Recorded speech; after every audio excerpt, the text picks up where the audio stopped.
हाय दोस्तों, अस्सलाम वालेकुम। हम कर रहे हैं एफपीएससी एंड पीपीएससी के इम्पोर्टेंट पेपर्स, और इम्पोर्टेंट पेपर्स में हमने 4 पेपर कर रहे थे। 4 पेपर जो था हमारा टैक्सेशन डिपार्टमेंट का है, एक्साइज का, और हमने 50 यानी कि 50 एमसीक्यू सॉल्व कर लिए थे। अब 51 के बाद आता है हमारा 50 के बाद 51 क्वेश्चन आएगा, और ये बहुत इंपॉर्टेंट क्वेश्चन हैं, तो इन्हीं के रिलेटेड हैं और रिपीटेड एमसीक्यूज़ हैं, पुराने पेपर से ही रिलेटेड हैं। खैर, हम चलते हैं क्वेश्चन नंबर 51 की तरफ। What is Toronto? कि टोरंटो होता क्या है? टोरंटो होता है कि वाइंड होता है, यानी कि तूफ़ान होता है। तो हम उसे क्या कहते हैं, यानी कि कोई तेज़ तूफ़ान हो तो उसे क्या कहते हैं? टोरंटो कहते हैं। तो सी इसका ऑप्शन है। नंबर 51 है, इसका ये याद रखिएगा, सी है, स्ट्रॉन्ग वाइंड। नंबर 52 क्वेश्चन है, व्हाट आर स्कैवेंजर्स? वो जो फूड के रबिश होते हैं, ये वो लोग होते हैं जो ढूंढते हैं खुराक के लिए, यानी कि फूड ढूंढते हैं। रबिश पीपल होते हैं जो फूड के पीछे भागते हैं। या साइंटिस्ट नहीं होता ये, ना कोई रिवेंज होते हैं, ये क्या होते हैं? फूड्स की तलाश में होते हैं। तो इसे क्या कहते हैं? स्कैवेंजर्स कहते हैं। ये भी याद रखिएगा। 52 नंबर है। 53 क्वेश्चन है, what was the first living creature to travel in space? जो स्पेस में जो सबसे पहला था वो एक यानी कि डॉग था। वो उस डॉग को क्या कहते थे? आबिच कहते थे। क्या कहते हैं दोस्तों? आबिच कहते हैं। इसने पहले ट्रेवल किया है। अगर पूछा जाए एनिमल्स में सबसे पहले किस लिविंग क्रिएचर्स ने सफ़र किया है, तो वो कौन सा है? आबिच है। What does term mantra means? Mantra होता है इंडियन के, अगर आपने देखा होगा हिंदू में एक मंत्रा बोलते हैं। जैसे हमारे बोलते हैं कि आप आयतल कुर्सी पढ़ लें या कुछ पढ़ लें, तो ये स्पिरिचुअल पावर होती है, और a word of spiritual power. इसी तरह इनमें हिंदुओं में भी है कि स्पिरिचुअल पावर होती है मंत्रा। मंत्र उसको कहते हैं कि स्पिरिचुअल पावर को कहते हैं, जैसे मंत्र कह सकते हैं आप। नंबर 55 है, सोमनाम ब्लोजिम मीन्स? सोमनाम ब्लोजिम कहते हैं कि वॉक इन स्लीप, जो चलते हुए सोता है, ये एक बीमारी है, तो उसे क्या कहते हैं? सोमनाम ब्लोजिम। सोमनाम ब्लोजिम, तो ये भी बहुत रिपीटेड है, यानी कि बहुत पेपरों में आया है। सोमनाम ब्लोजिम किसे कहते हैं? मैक्रो इकोनॉमिक्स किसे कहते हैं? मैक्रो इकोनॉमिक्स किसे कहते हैं? मैक्रो इकोनॉमिक्स वो होता है जो, यानी कि branch of economic studies changes होती है, जो क्या होती है? इकोनॉमिक्स की स्टडीज़ की चेंजेस होती हैं। ब्रांच ऑफ इकोनॉमिक्स होती है, और डेट स्टडीज़ एंड चेंजेस, उसे क्या कहते हैं? मैक्रो इकोनॉमिक्स कहते हैं। तो ये याद रखिएगा। इसका 56 का ए है। ये अगर आप इकोनॉमिक यानी कि टैक्सेशन डिपार्टमेंट में जब देते हैं, तो इकोनॉमिक के कुछ 3-4 क्वेश्चन दे देते हैं, क्योंकि आप एक ऑडिट के यानी कि अकाउंटिंग की जॉब में जा रहे हैं, ये अकाउंटिंग के तरीके का होता है, तो इसमें इकोनॉमिक के क्वेश्चन ज़रूर देते हैं। 57 होता है, च्युइंज़म मीन्स? च्युइंज़म होता है किसी कंट्री का बिलीव स्ट्रॉन्ग हो। डेमोक्रेसी नहीं, किसी कंट्री का, अपने कंट्री का बिलीव, अपनी कंट्री पर उससे बिलीव स्ट्रॉन्ग हो कि बस मेरी कंट्री सबसे अच्छी है, इसमें बहुत कुछ है, यानी उसे क्या कहते हैं? च्युइंज़म मीन्स कहते हैं। च्युइंज़म कहते हैं उसे, क्या कहते हैं? उन लोगों को च्युइंज़म कहते हैं। ये याद रखिएगा। 57 का ए है। नंबर चलते हैं 58। स्पिनिक्स क्या होता है? स्पिनिक्स होता है दोस्तों, ये होता है कि वो बने हुए हैं, सायरा में भी बना, इराक में भी, इजिप्ट में बना हुआ। ये क्या बना हुआ? इजिप्ट में बना हुआ। वो जो आपने देखा होगा, मैं आपको बता नहीं सकता। स्पिनिक्स लिख लेता हूँ। स्पिनिक्स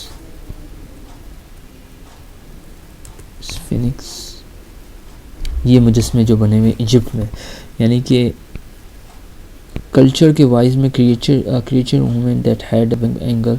स्फिनिक्स के बारे में पूछा जाता है, ये कहाँ है? तो जैसे ये शेर बनाया हुआ है, आप देख रहे हैं, स्फिनिक्स है, यानी स्फिनिक्स कहते हैं। किसी ने बिल्ली बनाई, किसी ने क्या, तो ये क्या है?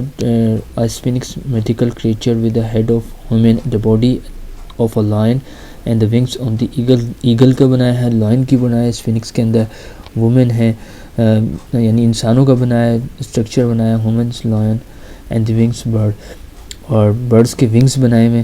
तो ये क्या है? और ये किधर है दोस्तों? यहाँ लिखा हुआ है इजिप्ट में। अगर आप इसे देख पा रहे हैं तो ये इजिप्ट में होते हैं। और उधर भी क्वेश्चन हमारा तरफ यही है कि स्फिनिक्स कहाँ होते हैं, किधर लोकेट करते हैं? स्फिनिक्स लोकेट करते हैं आपके इजिप्ट में लोकेट करते हैं। याद रखिएगा, ये कहाँ होते हैं दोस्तों? इजिप्ट में लोकेट करते हैं। और इसमें लियोन हैं, ह्यूमन्स हैं, और ईगल के वो बनाए हुए हैं, मुजस्मे बनाए हुए। अच्छा, दूसरा होता है 59। Martin Luther Kings belong to? Martin Luther कहाँ से बिलोंग्स करती थी? ये करती थी बिलोंग्स अपनी यूएसए, अमेरिका से। मार्टिन लूथर क्या है? यूएसए से बिलोंग करती थी। इसका एक बहुत अच्छी स्टोरी थी, वो मैं भी भूल गया हूँ। मार्टिन लूथर की आगे एमसीक्यूज़ आएंगे तो उस मार्टिन लूथर की पूरी एक स्टोरी है, मैं तो उसके आगे आपको रखूँगा तो उसमें आप पूरा समझ जाएंगे। बस आप जिन्हें आपने ये रखना है कहाँ से बिलोंग करती थी, ये यूएसए से बिलोंग करती थी मार्टिन लूथर्स। नंबर 60 है सुकराट्स बिलोंग टू। सुकरात कहाँ से ताल्लुक़ रखता है? सुकरात रखता है ग्रीस से। जितने भी आप अरिस्टोटल बोल दें, सुकराट्स बोल दें, यानी जितने भी हैं वो ग्रीस से ताल्लुक़ रखते हैं। और ग्रीस आप जानते हैं कहाँ है? ग्रीस आपका यूरोप में है। और अच्छा, ग्रीस का कुछ और भी क्वेश्चंस आते हैं जो मैं बता दूं। ग्रीस का कैपिटल एथेंस है, ये भी याद रखिएगा। एथेंस भी कभी कभार पूछ लिया जाता है। ग्रीस का कैपिटल एथेंस है। देखिए यूरोप कॉन्टिनेंट के अंदर आता है। और अच्छा, ग्रीस और तुर्की की एक लड़ाई है जो साइप्रस कहलाती है। क्या दोस्तों? साइप्रस कहलाती है। जैसे मैं अगर आपको ये तस्वीर दिखा दूं ग्रीस और एथेंस की,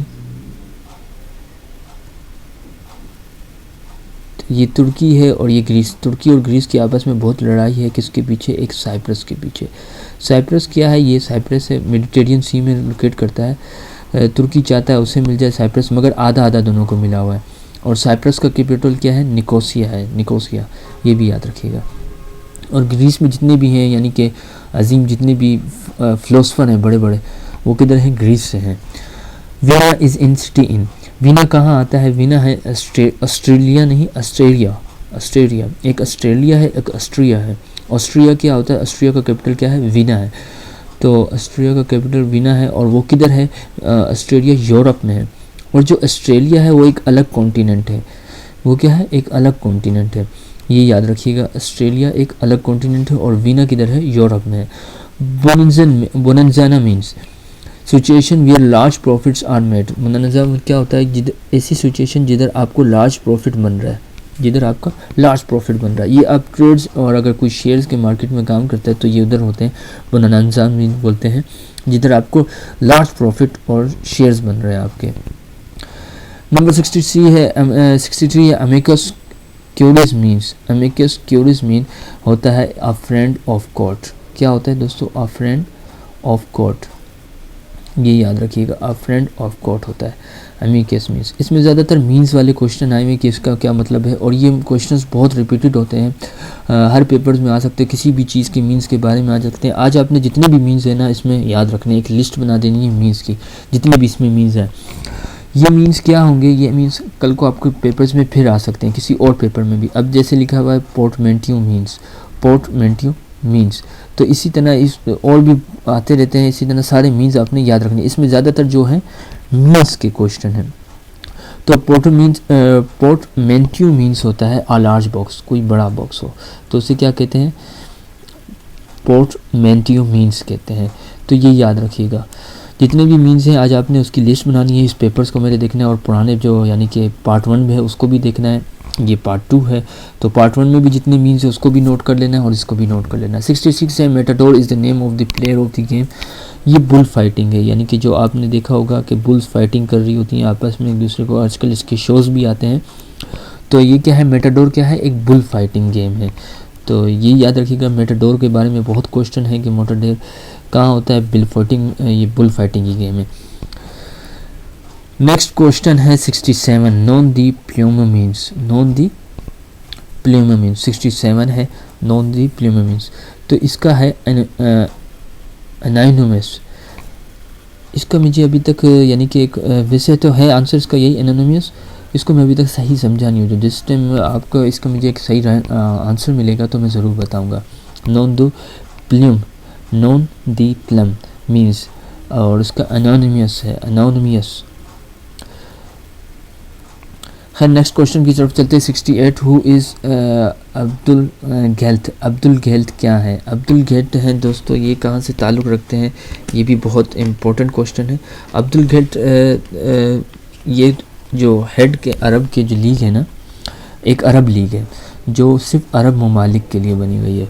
तो ये इसके जो हेड हैं वो कौन है? अहमद अब्दुल गैल्ट हैं। कौन है? अहमद अब्दुल गैल्ट है। खैर अभी भी करंट भी देख लेते हैं कि कौन है।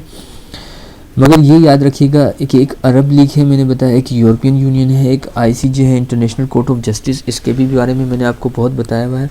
और अहमद अब्दुल गैल्त जो बिलोंग करते हैं वो इजिप्ट से बिलोंग करते हैं। ये कहाँ से बिलोंग करते हैं दोस्तों? ये इजिप्ट से बिलोंग करते हैं, जो अभी मैंने आपको इजिप्ट बताया है, ये इजिप्ट से बिलोंग करते हैं। और इसके ये क्या है, हेड है अरब लीग के। किसके? अरब लीग के। मैंने आपको यूरोपियन यूनियन भी बताया, इसमें यूरोपियन यूनियन के बारे में भी आया। यूरोपियन यूनियन की थी, यूरोप के लिए थी सिर्फ। इसी तरह यूएनओ है, हेड ऑफ आईसीजे के भी बारे में पूरा बता चुका हूँ। अभी ये एटॉमिक एनर्जी है, ये बाद में बताऊँगा। खैर याद रखिएगा अब्दुल गैल्त हेड ऑफ अरब लीग का भी करंट भी देख लेते हैं कौन है करंट हेड ऑफ लीग।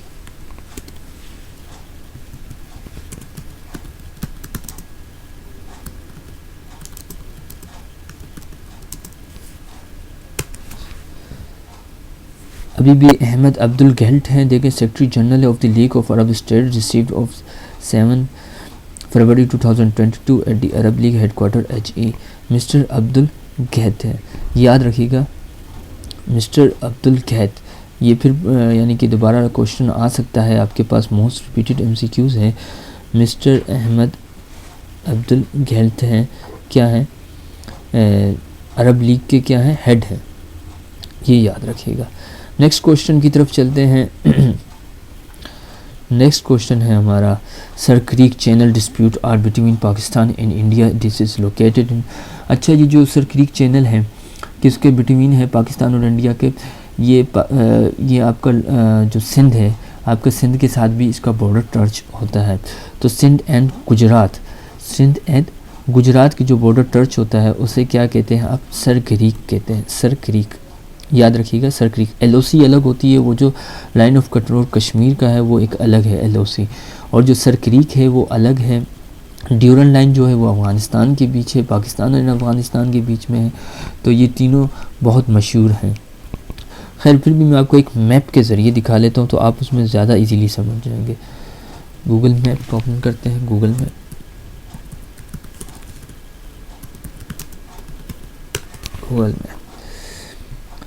तो गूगल मैप में सिंध के साथ जो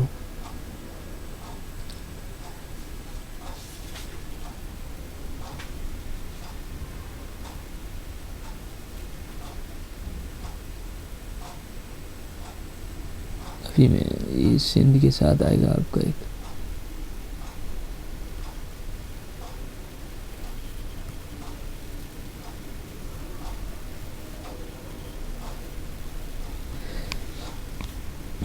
अभी आप यहाँ बॉर्डर देखें, यहाँ बॉर्डर है, क्या है, ये बॉर्डर है नहीं सॉरी ये नहीं, मैं आपको बॉर्डर दिखा दूँ एक मिनट। तो बॉर्डर कहाँ है आपका, ये बॉर्डर है। तो ये पूरा आपका क्या चल रहा है, ये जो आपका चल रहा है ये आपका चल रहा है, ये आपका चल रहा है सिंध। तो ये सिंध है आपका, कौन सा सूबा है, ये सिंध है सूबा। अभी इस तरफ जितना भी बॉर्डर है, इस तरफ जितना भी आपका बॉर्डर है वो क्या है आपका दोस्तों, सर क्रीक बॉर्डर है। क्या कहेंगे आप उसे सर क्रीक बॉर्डर कहेंगे। जैसे जोधनपुर आ रहा है, राजस्थान आ रहा है, तो इसमें क्या है आपका गुजरात, ये देखे आए हैं सर क्रीक, तो इसे क्या कहते हैं दोस्तों, सर क्रीक बॉर्डर कहेंगे। इसे क्या कहेंगे, ये याद रखिएगा, इसे सर क्रीक बॉर्डर कहेंगे। और ये जो यानी कि फिर आपका इसी तरह दूसरा सूबा बनता है, वो कौन सा है, ये आपका बलूचिस्तान है, जो आपका किसके साथ है, अफ़गानिस्तान और ईरान के साथ है आपका। ये क्या है, और ये क्या है आपका, ये आपका ओशन है, ये आपका अरब ओशन है।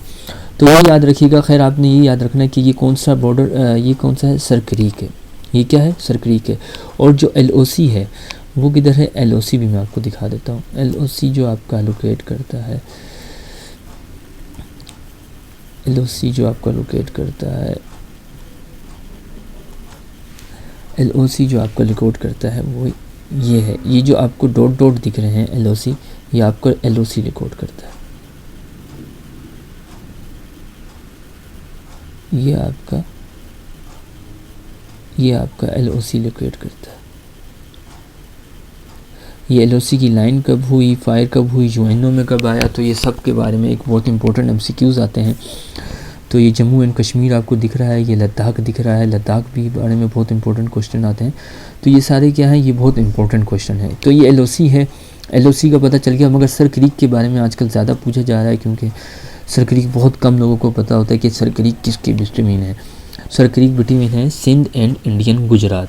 तो ये याद रहेगा आपको। अभी सिंध एंड इंडियन गुजरात मैंने आपको दिखा दी है, तो आपको ये याद करना है और समझना है इसको कि कहाँ कहाँ हमारा लोकेट करता है। रमाला सिटी कहाँ है दोस्तों? रमाला सिटी है आपका फ़लस्तीन के अंदर है। कहाँ है दोस्तों? फ़लस्तीन के अंदर है। और ये भी याद रखिएगा, ये मिडिल ईस्ट की कंट्री है फ़लस्तीन। बनाना रिपब्लिक मीन्स, बनाना कौन सी कंट्री होती है? मैंने आपको पहले भी बताया, वो जो करप्ट गवर्नमेंट होती है। यानी इमरान खान भी अभी बहुत यही रिपीट कर रहा है, बनाना रिपब्लिक कंट्री। हम उन बनाना रिपब्लिक मीन्स से नहीं है। तो ये क्या है? बनाना वो होती है कंट्री जो करप्ट कंट्री होती है। हेगेमोनी मीन्स, तो इसका मीन्स होता है, यानी कि हेगेमोनी मीन्स क्या होता है? इसका मतलब होता है कि आप सुपरमेसी की पावर है। किसकी? सुपरमेसी ऑफ पावर, यानी वो कंट्री जिसकी सुपरमेसी पावर होती है, तो वो क्या कहलाती है? हेगेमोनी मीन्स कहलाता है, वो हेगेमोनी कंट्रीज़ कहलाती है। तो ये याद रखिएगा दोस्तों, ये भी बहुत इंपॉर्टेंट है। डेमोग्राफी क्या होता है? डेमो का मतलब होता है पीपल्स, तो ग्राफी भी लोग होते हैं, तो क्या है? Peoples. Demography is a science patience of dark deeds के बारे में नहीं होता, किसी जगह के बारे में नहीं होता। डेमो क्या होता है दोस्तों? पीपल के बारे में होता है। किसके बारे में होता है? पीपल के बारे में होता है, ये याद रखिएगा।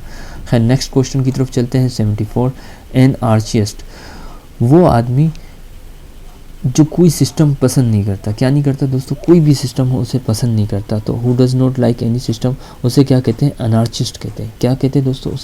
उसे अनार्चिस्ट कहते हैं। खैर नेक्स्ट क्वेश्चन की तरफ चलते हैं। नेक्स्ट क्वेश्चन है हमारा 75, suo motu means. Suo motu means क्या है? सुओ मोटो मीन्स है an action incident by court it लेव। तो कोर्ट क्या करे? एक्शन ले। क्या करे? इटसेल्फ, अपने ही क्या ले? एक्शन ले। तो उसे क्या कहते हैं? सुओ मोटो मीन्स कहते हैं। सिविल जज नहीं, कोर्ट क्या करे? कोर्ट एक्शन ले, इनकेटेड। खैर क्वेश्चन नंबर 76 की तरफ चलते हैं। What does fossil fuels? Fossil fuels होते हैं जो, यानी कि जैसे कि जिससे माहौल ख़राब होता है, यानी कि गैस हो गया, आपका ऑयल हो गया, पेट्रोलियम हो गया, ये क्या है? फॉसिल फ्यूल्स कहलाती हैं। जो पाकिस्तान सबसे ज़्यादा यूज़ करता है, फॉसिल फ्यूल्स यूज़ करता है, जिसे आप थर्मल एनर्जी भी कह सकते हैं। हाइडल एनर्जी वो होती है जो वाटर से होती हैं, सब कुछ होती है। तो इसका ऑप्शन 76 का है right, D, all of the above, ये याद रखिएगा। खैर नेक्स्ट क्वेश्चन की तरफ चलते हैं। 77, what is tundra? Tundra mean होता है area of the land the north of Asia, America, Europe. Tundra वो और एरिया है एशिया के नॉर्थ की, एशिया में नॉर्थ साइड होता है, अमेरिका में भी, यूरोप में भी। क्या है? ये एक लैंड है, बंजर जगह। टुंड्रा क्या कहलाता है? एक बंजर जगह होती है जहाँ आंधी तूफान चलते रहते हैं। तो वो क्या कहलाता है? एशिया के नॉर्थ में, अमेरिका के नॉर्थ में और यूरोप के नॉर्थ में क्या है? एक टुंड्रा है। तो 77 का क्या है दोस्तों? ए ऑप्शन है, ये याद रखिएगा। नेक्स्ट क्वेश्चन की तरफ चलते हैं। नेक्स्ट मैथ का है जो फेज़ हमारा अलग है। मैथ और इंग्लिश का फेज़ हमने अलग रखा हुआ है। ये 100/1000 है। तो इसका ऑप्शन क्या होगा? वैसे बी है, 0.001 है। खैर इसको बाद में करेंगे। Sohail sold his old car, ये भी मैथ है। खैर ये भी करेंगे। और व्हाट इज़ 2% ऑफ 400? याद रखिएगा, मैंने आपको बताया 2% जहाँ भी आ जाए उसके नीचे 100 लगेगा और 400 जो है साइड पे हो जाएगा। जैसे ये देखिए, मीन्स 2% मीन्स इसने 2 के नीचे क्या लगा दिया? 100। जहाँ भी परसेंटेज आएगा उसके नीचे आपने 100 लगाना है और फिर उसे साइड में डिवाइड कर लेना है जो आपके पास रकम दी गई है। जैसे 200 डिवाइड मल्टीप्लाई बाय इक्वल क्या आ गया? 8 आ गया। तो इसका आंसर क्या है? 8। खैर हम इसको सोल्व करेंगे, वो अपने फार्मूले के मुताबिक करेंगे, इधर नहीं करेंगे। क्वेश्चन नंबर कौन सा था हमारा? 81, Col Reginald Dyer is mean. Col Reginald Dyer क्या था? ये जनरल डायर था जिन्होंने क्या किया था? जैवलिन वाला बाग मॉस्कर। इधर क्या हुआ? सिखों ने एक बहुत बड़ा एहतजाज किया था जिसमें सिखों के ऊपर ओपन फायर किया गया। 1919 में हुआ था, ये भी बहुत मशहूर है। ये कब हुआ जनरल डायर का मुकाम? 1919 में हुआ था। जनरल डायर ने इजाज़त दी थी कि ओपन फायर किया जाए, क्योंकि सिख एहतजाज कर रहे थे तो सिखों को ओपन फायर पे मारा गया था। फिर बाद में ये भी सुना कि जनरल डायर को भी किसी सिख ने मार दिया था। खैर, तो Col Reginald Dyer is known as Jallianwala massacre. 82 है the number of permanent member of security council. Permanent member कितने हैं सिक्योरिटी काउंसिल के? वो हैं 5 मेंबर्स हैं, याद रखिएगा। फ्रांस, रशिया, चाइना, अमेरिका और ये सब कंट्रीज़ कितनी हैं? 5 मिला के कितनी होती है? ये क्या है? परमानेंट मेंबर है, और इसे हम वीटो पावर कहेंगे। एक नॉन वीटो पावर्स हैं और वीटो पावर्स हैं। खैर, ऑपोजिट ऑफ डेमोक्रेसी, डेमोक्रेसी का अपोजिट क्या है? वो डिक्टेटरशिप है। डिक्टेटरशिप 83 का क्या है? डेमोक्रेसी का ऑपोजिट भी आ सकता है डिक्टेटरशिप। और डेमोक्रेसी का मतलब क्या है? जमहूरियत, यानी वो आवाम, यानी कि सब जो आवाम फैसला करती है वो हुकूमत करती है। ऐसा नहीं कि हुकूमत जो फैसला करेगी वो आवाम करेगी। डेमोक्रेसी और हमारी जो यानी कि निज़ाम बना है वो डेमोक्रेसी में बना है, मगर यहाँ डेमोक्रेसी है नहीं। डेमोक्रेसी वो कंट्रीज़ होती हैं जो पूरी आवाम आज कह दे कि भाई आज पेट्रोल सस्ता हो जाए, यानी आवाम कहेगी वो होगा, यानी कि प्राइम मिनिस्टर और प्रेसिडेंट की कोई हुकूमत नहीं होगी। मगर यहाँ जो हालात हैं वो ऐसा लगता है कि डिक्टेटरशिप है, यानी कि वो लोग हैं जो ख़ुद हुकूमत चला रहे हैं। तो क्या है? सी, डिक्टेटरशिप। 84 नेपोलियन बोनापार्ट कहाँ से थे? नेपोलियन बोनापार्ट हैं आपके जर्मनी से। अच्छा, इन्होंने क्या किया था? बहुत लोगों को मारा था। नेपोलियन जो नाज़ी की फोर्सेस को डिफीट किया था। खैर, फिर जर्मनी ने फिर इसे नफ़रत करना शुरू कर दी थी। मैंने आपको बताया 2 पार्टियां होती हैं, एक कम्युनिस्ट होती है, एक रिपब्लिक होती है। जो रिपब्लिक होती है उसे अमेरिका सपोर्ट करता है और जो कम्युनिस्ट होती है उसे जर्मनी सपोर्ट करता है। अब जो इधर जर्मनी था तो वो क्या कर रहा था? वो रशिया के साथ नेपोलियन बोनापार्ट क्या था वो, खैर मगर वो रशिया से एक बार लड़ा भी है, तो ये हारा भी है नेपोलियन बोनापार्ट, मगर बहुत सारी जंगें जीता भी है। खैर, इसके बाद मैं बात बताऊंगा नेपोलियन बोनापार्ट वास कहाँ से थे? जर्मनी से। आज सिर्फ आपने इतना याद रखना है। जब इसके जैसे आज मीन्स के बारे में सारे MCQs आ रहे हैं, इसी तरह एक जंगों के बारे में सारे MCQs आते हैं, तो उसमें जंगों के बारे में जिक्र करेंगे वो ज़्यादा बेहतर होगा। खैर, 85 चलते हैं। T can be best cultivated. T वहाँ होती हैं जहाँ हिल स्लोप्स होती हैं, यानी स्लिप वाली जगह होती है, पहाड़ बने होते हैं, स्लिप वाली जगह होती है। तो वहाँ क्या होती है? टी की जो होती है बेस्ट कल्टिवेटेड होती है, यानी कि वहाँ ज़रा टी की बहुत अच्छी होती है। तो क्या हिल स्टॉप नहीं, हिल स्लोप्स होती हैं, ये याद रखिएगा। सी है इसका, हिल स्लोप्स। जहाँ क्या हो, आपकी स्लोप्स जैसी जगह हो और पहाड़ी इलाका हो, तो वहाँ क्या होती है? चाय की एक बहुत अच्छी है। तो नेपाल में सबसे ज़्यादा हिल स्लोप्स हैं, सबसे ऊंचे पहाड़ भी नेपाल में हिमालय के पहाड़ हैं, तो वहाँ सबसे ज़्यादा क्या है? टी कल्टीवेट वहाँ सबसे ज़्यादा है। मगर इस टाइम चाइना सबसे ज़्यादा टी प्रोड्यूस कर रहा है। सबसे ज़्यादा जो हमारे ममालिक में कंट्रीज़ में ये भी क्वेश्चन पूछा जाता है, सबसे ज़्यादा जो प्रोड्यूसर है वो चाइना है। Which word is wrongly spelled in the following set of word? इसमें से सबसे रॉन्गली स्पेल्ड कौन सा है? तो यहाँ तो सामने मैंने आपको बोला पहले जो वर्ड आपको आते हैं वो पता करना है। बिगनिंग, तो बिगनिंग की स्पेलिंग बहुत ही गलत है। तो अपीयरेंस सही है, चेंजेबल सही है, किलिंग भी सही है। तो बिगनिंग जो पहले आता है, केलिंग देखें किसी को इतना नहीं पता होगा केलिंग की क्या स्पेलिंग होगी, मगर बिगनिंग की स्पेलिंग पता होगा, अपीयरेंस की पता होगा, चेंजेबल की पता होगा। जो पहले आपको आती है पहले आपने उस पर नज़र डालनी, अगर वो नहीं सही तो आपके लिए दूसरा भी गलत हो सकता है। 87 क्या? Richter scale is use to measure intensity see. Richter scales क्या होता है? जब अर्थक्वेक होती है तो उसकी मेजर की जाती है, तो उससे क्या जब मेजर की जाती है तो उसके लिए क्या होता है? रिचर स्केल्स यूज़ किया जाता है। जब भी ज़लज़ला आए, अर्थक्वेक आए, तो उसके लिए क्या हम यूज़ करते हैं? रिचर स्केल्स यूज़ करते हैं। The country having the highest death rate due to destructive typhoons and hurricanes. ये क्या हुआ? बांग्लादेश का एक दौर आया था जिसमें टाइफून्स और हेरोइन के नशे की तादाद ज़्यादा हो गई थी, डेथ ज़्यादा हो गई थी, तो वो कौन सी थी? बांग्लादेश कंट्री थी। अब थोड़ा संभाल लिया है, पहले करप्शन की वजह से और इन चीज़ों की वजह से बहुत बुरे हालात थे। 89 how many round table conference were held in London between India and politicians. 3 round table conference हुई थी, 3 राउंड टेबल कॉन्फ्रेंस हुई थी, ये बार बार पूछा जाता है। अब क्या था? 1929, 30 और 1931 पे स्टार्ट हुई। तीनों राउंड टेबल कॉन्फ्रेंस हुई, तीनों लंदन पे हुई। इसमें पूछा जाता है कि किन किन लोगों ने शिरकत की, कांग्रेस ने किन में शिरकत की। वो खैर आगे क्वेश्चंस आएंगे, उसमें बताऊंगा कि इलामा इकबाल ने कितनी बार शिरकत की है, मौलाना मोहम्मद अली जौहर थे क्या, चौधरी रहमत अली थे क्या, उस टाइम किस अजीम लीडर की डेथ हुई थी, वो भी एक बहुत इंपॉर्टेंट MCQs है। खैर वो आगे जाके पता करेंगे।